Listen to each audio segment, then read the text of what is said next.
Brett Kavanaugh's nomination and the controversy around it is many things, but the one thing it's not is a race story. There's no racial angle whatsoever, and no reasonable person could disagree with that.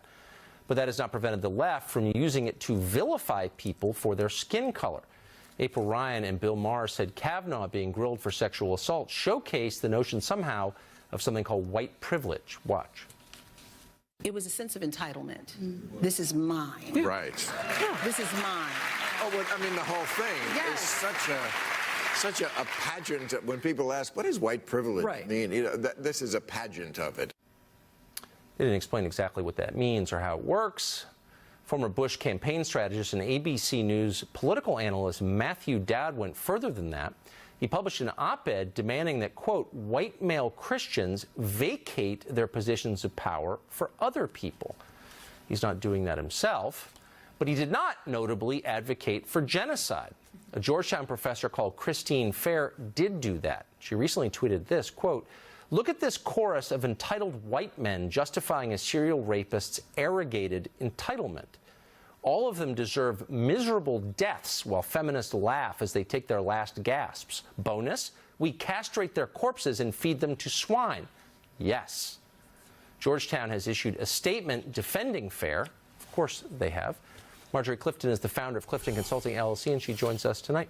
What do you think of that, Marjorie? Do you think it's within bounds of reasonable political discourse for a Georgetown University professor to call for genocide? No, I don't. I don't think that's an appropriate or helpful statement. Oh, but not helpful what you're or seeing, appropriate. Would you add any other superlatives to that, or just not helpful and appropriate? How about immoral and disgusting? Would that qualify?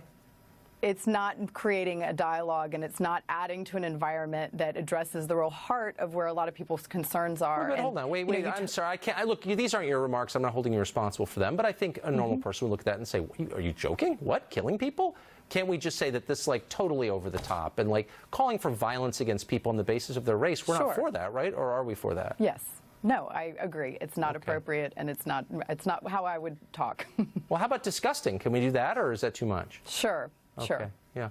All right. But I guess I just want to get to the core principles here. So I was raised to believe that you're not allowed to attack or judge people based on their skin color. We've got a whole monument on the Mall reminding us of that. Are we still for that, or have we moved on to something else? Well, what we've erupted in this debate, and why it's coming out to this white male Christian conversation that Matthew Dowd was having in his article, is that what we saw in the optics of that trial was about gender, and it really is about who we believe in a situation which is her against him.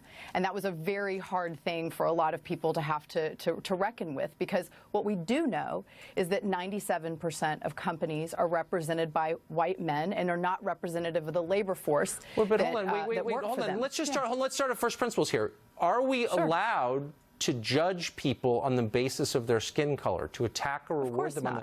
Of course not. But you are, though. That's what you're saying. No, you're saying, I'm not actually. Yes, you are. You just said that it's bad that companies have too many white people in them.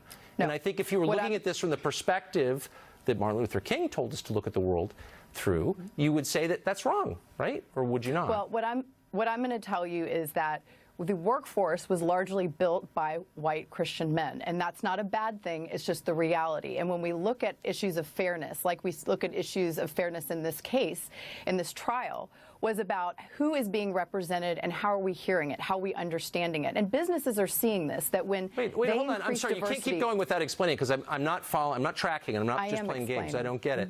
Why? Yeah. So the race of the people sitting in the Senate matters because why? The gender, I would say, even more in this case, because it was a white man and a white woman. I think there are differences between genders that are real and biological and are verifiable. They're reflected in DNA. We don't believe that about race, though, do we? Do we think that certain races have more wisdom or more honesty than others? No, of course not. Okay, well, of course not. Then why is the race relevant at all?